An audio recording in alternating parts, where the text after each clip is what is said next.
الحمد لله رب العالمين والصلاة والسلام على سيد الأنبياء والمرسلين أما بعد فأعوذ بالله من الشيطان الرجيم بسم الله الرحمن الرحيم الصلاة والسلام عليك يا رسول الله وعلى آلك وأصحابك يا حبيب الله الصلاة والسلام عليك يا نبي الله وعلى آلك وأصحابك يا نور الله۔ ایک مرتبہ پھر آپ کو خوش آمدید کہتے ہیں اپنے پروگرام پروفیٹک اسٹوریز میں۔ Today we will talk about the Prophet Hud alayhi salam. First of all, let's beginning with the excellence of Durud Pak. The last Prophet sallallahu alayhi wasallam said, جب تک مسلمان مجھ پر درود پاک پڑھتا رہتا ہے فرشتے اس پر رحمتیں بھیجتے رہتے ہیں۔ اب بندے کی مرضی ہے کہ وہ کم پڑھے یا زیادہ پڑھے۔ صلو علی الحبیب صلی اللہ تعالی علی محمد صلی اللہ تعالی علیہ وسلم۔ ناظرین، آج ہم بات کریں گے حضرت ہود علیہ السلام کے بارے میں۔ حضرت ہود علیہ السلام کس قوم کی طرف بھیجے گئے اور آپ علیہ السلام کی سیرت کے متعلق کچھ چیزوں کو جانیں گے۔ آئیے شروع کرتے ہیں۔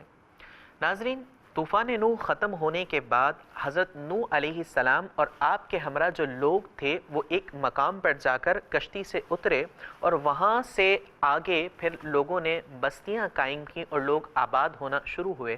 ناظرین، یہ قوم آگے بڑھتی رہی اور اس قوم کی نسل بھی آگے بڑھتی رہی اسی طرح، اور پھر یہ آگے جا کے مختلف قبیلوں میں ڈیوائیڈ ہونا شروع ہوئی، مختلف قوموں میں ڈیوائیڈ ہونا شروع ہوئی۔ آفٹر مینی ایئرس آف حضرت نوح علیہ السلام ایک قوم پیدا ہوئی جسے قوم عاد کہا جاتا ہے۔ حضرت ہود علیہ السلام اسی قوم کی طرف بھیجے گئے۔ اگر اس قوم کی ہم بات کریں تو اس قوم کے لوگ صحت مند، طاقتور اور لمبے قد والے ہونے کے ساتھ ساتھ لمبی عمر والے بھی تھے، لیکن اعمال کے لحاظ سے بہت پستی کا شکار تھے۔ ان لوگوں میں کفر، شرک بہت عام ہو چکا تھا۔ لوگوں کو تنگ کرنا، ان کا مذاق اڑانا اور ان کو تکالیف پہنچانا ان کے عام معاملات میں شامل تھا۔ اسی طرح لمبی عمر کی خواہش میں، زیادہ جینے کی خواہش میں بہت زیادہ محل بنانا اور پکے مکانات بنانا ان کا عام معاملہ تھا۔ ناظرین، In the nation there was a famous king شداد۔ اس قوم میں ایک مشہور بادشاہ گزرا جس کا نام شداد تھا، اور روئے زمین پر اس وقت جتنے بھی بادشاہ تھے وہ تمام بادشاہ اس بادشاہ کے تابع ہوا کرتے تھے۔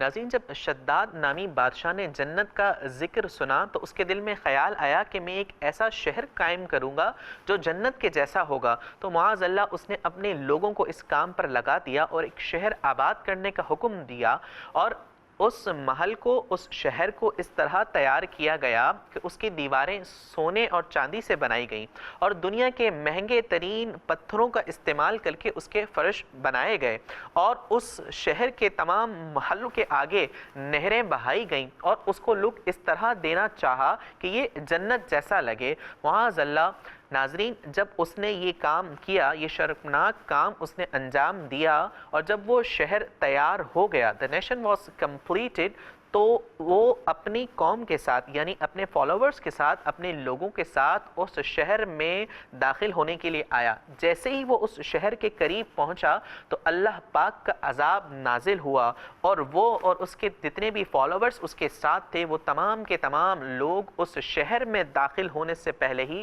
ہلاک ہو گئے۔ ناظرین، اس بادشاہ کی ہلاکت اور اس کے فالوورز کی ہلاکت کے بعد بھی لوگ کفر اور شرک میں ابھی تک مبتلا تھے۔ On one occasion Prophet Hud علیہ السلام addressed his nation، اور آپ علیہ السلام نے اپنے لوگوں کو کہا کہ مجھے ڈر ہے کہ تم اسی طرح کفر و شرک میں مبتلا رہے اور دین حق کی طرف نہ آئے۔ تم نے اگر بتوں کی پوجا کو نہ چھوڑا تو ایک دن تم پر عذاب آ جائے گا اور تم سب عذاب میں مبتلا ہو جاؤ گے، اور اس طرح تم سب ہلاک ہو جاؤ گے۔ تو پروفٹ ہود علیہ السلام کی یہ باتیں سن کر قوم کہنے لگی کہ آپ ہمارے پاس اس لیے آئے ہیں تاکہ ہمیں اپنے دین کی طرف پھیر لیں اور ہمیں ہمارے دین سے چھٹکارا دلا دیں اور ہمارے دین کو چھوڑنے کا کہیں ہمیں؟ ایسا ہرگز نہیں ہو سکتا۔ ہم اپنے بتوں کی پوجا کو نہیں چھوڑ سکتے ہیں اور آپ کے دین کی طرف نہیں آ سکتے۔ ہاں، البتہ آپ جس عذاب سے ہمیں ڈراتے ہیں تو آپ اگر سچے نبی ہیں تو وہ عذاب ہم پر لے آئیں۔ جس پر حضرت ہود علیہ السلام نے قوم سے کہا کہ my job is to convey Lord's command to you، میرا کام تم تک اللہ پاک کا حکم پہنچانا ہے۔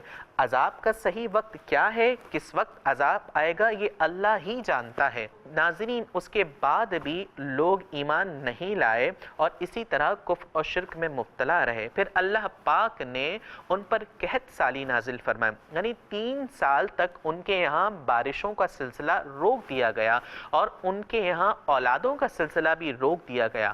اس کے باوجود وہ لوگ ایمان نہیں لائے۔ پھر حضرت ہود علیہ السلام نے لوگوں سے کہا کہ یہ اللہ پاک کی طرف سے تمہیں وارننگ ہے، اگر تم ابھی بھی ایمان لے آؤ اور شرک سے، کفر سے، بتوں کی پوجا سے توبہ کر لو اور راہ راست پر آ جاؤ، دین حق کو ایکسیپٹ کر لو، تو تم سے یہ عذاب دور ہو جائے گا اور اللہ پاک تم پر بارشیں نازل فرمائے گا، پھر سے تمہاری زمینیں سرسبز و شاداب ہو جائیں گی، تمہاری جگہیں آباد ہو جائیں گی اور اللہ پاک تمہیں اولاد بھی عطا فرمائے گا۔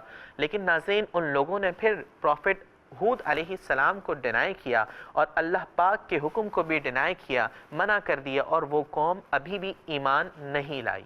ناظرین، it was an open offer from a prophet of that time۔ ناظرین، یہ آفر اس وقت کے نبی علیہ السلام کی طرف سے اوپن آفر تھی لوگوں کے لیے کہ توبہ کر لو، راہ راست پر آ جاؤ، تو یہ جتنے بھی عذابات ہیں یہ دور ہو جائیں گے اور تم پر دوبارہ خوشحالی کے دن آ جائیں گے۔ لیکن قوم نے آپ علیہ السلام کی بات کو، آپ علیہ السلام کے آفر کو ڈینائی کر دیا اور اسی طرح کفر اور شرک میں مبتلا رہی۔ ناظرین، پھر اللہ پاک کا کرنا یہ ہوا کہ قوم عاد پر سیاہ بادل آ گئے۔ جب سیاہ بادل آتے حضرت ہود علیہ السلام نے دیکھے تو آپ علیہ السلام اور آپ علیہ السلام کے ساتھ جو لوگ ایمان لا چکے تھے ان کو لے کر وہ آپ علیہ السلام دور چلے گئے۔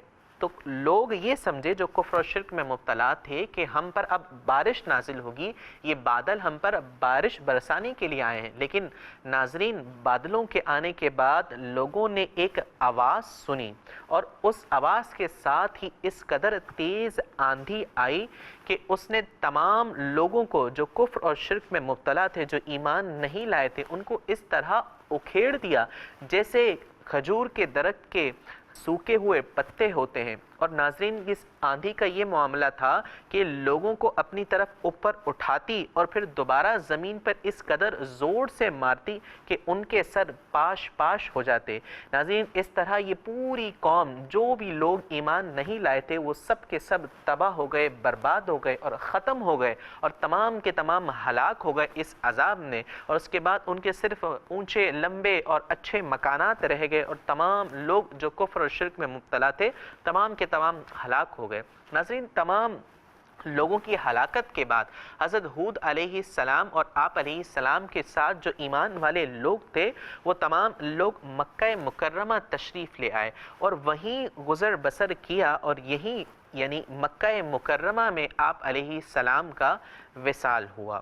ناظرین، مجھے امید ہے آج کے اس پروگرام میں آپ نے بہت ساری چیزیں سیکھی ہوں گی، پروفٹ ہود علیہ السلام کے متعلق بہت ساری معلومات بھی حاصل کی ہوگی۔ اسی طرح مزید معلومات کے لیے، مزید انبیاء کرام علیہ السلام کے بارے میں جاننے کے لیے ہمارا پروگرام پروفیٹک اسٹوریز ضرور دیکھتے رہیے گا، اور انبیاء کرام علیہ السلام کے بارے میں مزید تفصیلات کے لیے مکتبۃ المدینہ کی شائع کردہ کتاب یعنی سیرت الانبیاء کا ضرور مطالعہ کیجیے۔ اپنا بہت سارا خیال رکھیے گا۔ We will meet again inshallah in the next episode with new story of another prophet alayhi salam. Assalamu alaikum wa rahmatullahi wa barakatuh. Sallu ala al-habib sallallahu ta'ala ala Muhammad sallallahu ta'ala alayhi wa sallam.